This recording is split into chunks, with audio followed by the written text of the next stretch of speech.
I think it's pretty safe to say that the future of the Star Wars franchise seems to be quite expansive, not just with their books, novels, comics, and video games, but also let's not forget about the new Star Wars trilogy of films, and even the new Star Wars TV series to arrive on Disney Plus as well.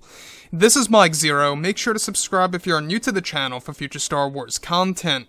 Now, the one thing about Disney Star Wars is that we do know that they are now in a phase of desperation. Essentially, what they want to do is they want to reunite the fan base to how it was before the release of The Last Jedi, and that to me really sounds like a big deal, because what they essentially want to do here is that they want to give fans hope. They want to actually allow them to see the light at the end of the tunnel, that with Kathleen Kennedy no longer having creative control over the new Star Wars universe, that they can now create proper Star Wars stories that are going to be more authentic and geared towards the vision by George Lucas.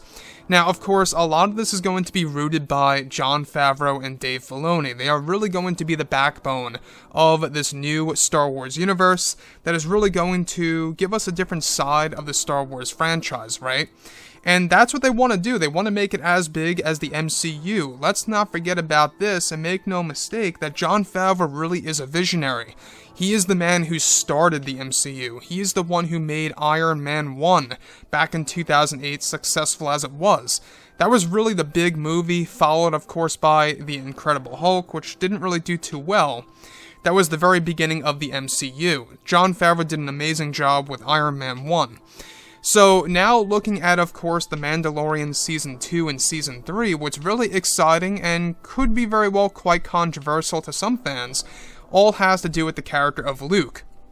Now, with both Disney and Lucasfilm now finished with The Rise of Skywalker, they are now focused on their new Star Wars trilogy of films, as well as the new Star Wars universe, that will introduce a brand new mythology to Star Wars fans around the world.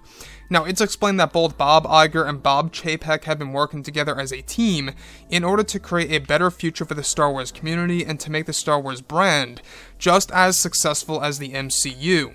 Now, they currently have over 10 years worth of Star Wars projects in the works for Disney Plus alone.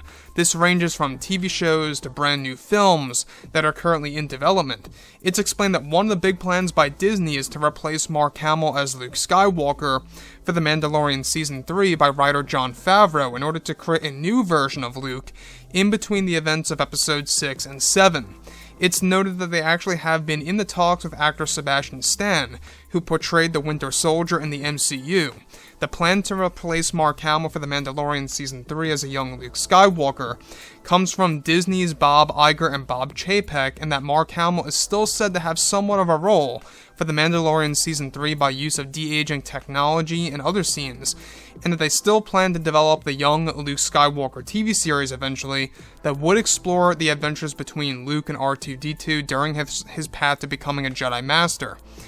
Now, it's further explained that this decision was a tough one for Jon Favreau, as originally he wanted Mark Hamill to be in the majority of The Mandalorian Season 3. However, though Mark Hamill will still have some scenes in the show, they aim for Sebastian Stan to replace Mark Hamill as the role of Luke Skywalker to actually continue the story of the Skywalkers and the entire Skywalker saga.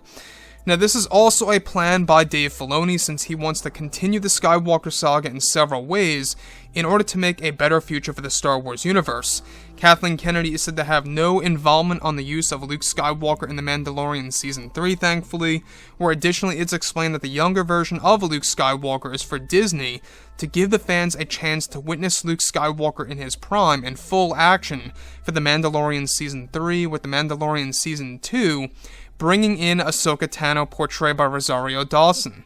Season 3 will bring in Luke Skywalker, and that Jon eventually wants to make The Mandalorian more focused on the Force than bounty hunters. Though The Mandalorian as a character will still be the focus, however, Jon aims to bring in new lightsaber duels and combat for both The Mandalorian Season 2 and Season 3 for the Star Wars fandom to enjoy around the world.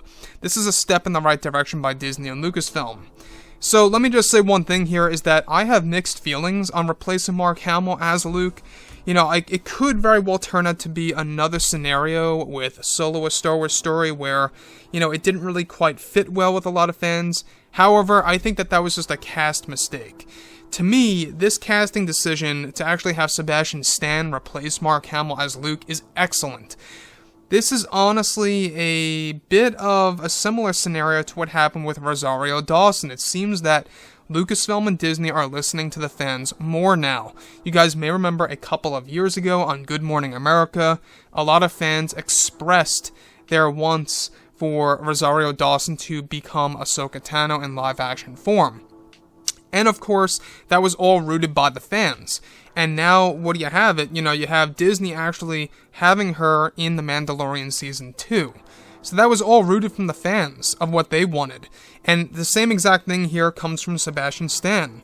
This is something that was created by the fans years ago, where they wanted Stan to become Luke, and now you have Lucasfilm actually talking with him to become Luke Skywalker again, of course, to actually bring Luke back again in this new EU. So with that being said, guys, drop a comment below. Let me know think about all of this in the comments, and if you guys did enjoy the content for today, do make sure to drop a thumbs up on this video to support the channel. I thank you all so very much for the kind support, and I'll catch you guys next time.